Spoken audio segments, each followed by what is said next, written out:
నమస్తే, నేను చక్కెర్ల Jhansi. Jeffrey Epstein ఈ పేరు ఇప్పుడు ఒక క్రిమినల్ కాన్స్పిరసీకి క్యార్ ఆఫ్ అడ్రస్. ఒకప్పుడు అమెరికా ఎలైట్ సర్కిల్స్లో గాడ్ ఫాదర్ రేంజ్లో హల్చల్ చేసిన ఈ బిలియనీర్ వెనుక ఉన్న డార్క్ రియాలిటీ ఇప్పుడు నెట్ఫ్లిక్స్ డార్క్ థ్రిల్లర్ను మించిన ట్విస్ట్లతో బయటపడుతోంది. ఈ జనరేషన్ లాంగ్వేజ్లో చెప్పాలంటే ఎప్స్టీన్ జస్ట్ ఒక సెలబ్రిటీ కాదు, పవర్ఫుల్ పొలిటీషియన్లనే తన వేళ్లపై ఆడించగల షాడో మాస్టర్. కేవలం ఒక సాదాసీదా మ్యాథ్స్ టీచర్గా కెరీర్ స్టార్ట్ చేసి వాల్ స్ట్రీట్ ఇన్వెస్ట్మెంట్ వరల్డ్లో వేల కోట్ల సామ్రాజ్యాన్ని సెట్ చేసిన తీరు చూస్తే ఎవరికైనా మైండ్ బ్లాక్ కావాల్సిందే. కానీ ఆ లగ్జరీ లైఫ్, ప్రైవేట్ జెట్లు, విలాసవంతమైన ఐలాండ్స్ వెనుక ఒక భయంకరమైన సెక్స్ ట్రాఫికింగ్ నెట్వర్క్ ఉందనే నిజం ఇప్పుడు సోషల్ మీడియాలో సెన్సేషన్ క్రియేట్ చేస్తోంది. తన లిటిల్ సెయింట్స్ జేమ్స్ ఐలాండ్ను ఒక అరాచక నిలయంగా మార్చి అక్కడ అగ్రరాజ్య దిగ్గజాల కోసం ఒక చీకటి సామ్రాజ్యాన్ని రన్ చేశాడనే ఆరోపణలు ఇప్పుడు ప్రతి ఒక్కరిని ఉలిక్కిపడేలా చేస్తున్నాయి. ఎప్స్టీన్ నెట్వర్క్ను లోతుగా విశ్లేషిస్తే ఇది కేవలం ఒక వ్యక్తి చేసిన క్రైమ్ కాదు, ఒక పక్కాగా డిజైన్ చేసిన సిస్టమిక్ ట్రాప్ అని అర్థమవుతోంది.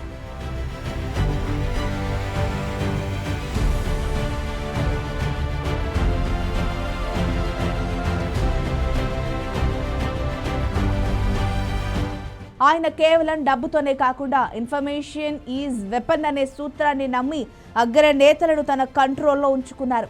తన ఐలాండ్కి వచ్చే విఐపీల బలహీనతలను సీక్రెట్ కెమెరాల ద్వారా రికార్డ్ చేసి వారిని బ్లాక్మెయిల్ చేసేవారనే వాదనలు ఇప్పుడు గట్టిగా వినిపిస్తున్నాయి. అందుకే ఆయన చనిపోయి ఏళ్లు గడుస్తున్నా ఆ బ్లాక్ బుక్లో ఉన్న పేర్లు బయటకు వస్తాయంటే చాలు ప్రపంచ దేశాధినేతలు కూడా భయంతో వణికిపోతున్నారు. ఎప్స్టీన్ కేవలం ఒక నేరగాడు మాత్రమే కాదు, అధికారం, డబ్బు, అరాచకం కలగలిసిన ఒక డేంజరస్ గ్లోబల్ సిండికేట్కు కింగ్ పిన్. ఆయన ఆర్థిక మూలాలు ఇప్పటికీ పూర్తిగా బయటపడకపోవడం వెనుక పెద్దల హస్తం ఉందనేది బహిరంగ రహస్యం.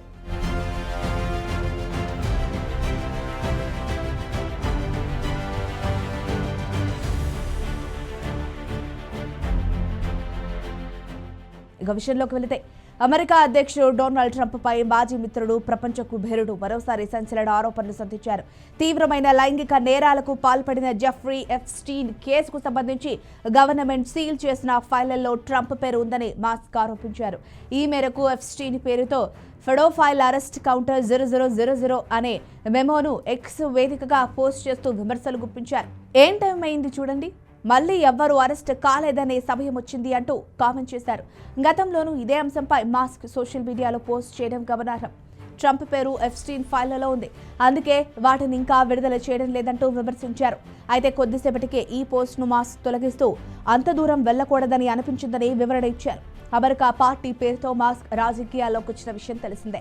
ట్రంప్ తీసుకొచ్చిన బిల్లును వ్యతిరేకించిన మాస్క్ ఇది ఆమోదం పొందిన మరుక్షణమే పార్టీ పెడతారని ప్రకటించారు.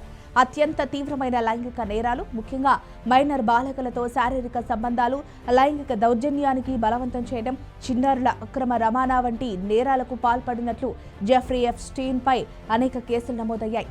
అమెరికా కుదిపేసిన ఈ కేసులో bill Clinton, bill gates, Donald Trump, Britain యువరాజు సహా పలువురి పేర్లు వినిపించాయి.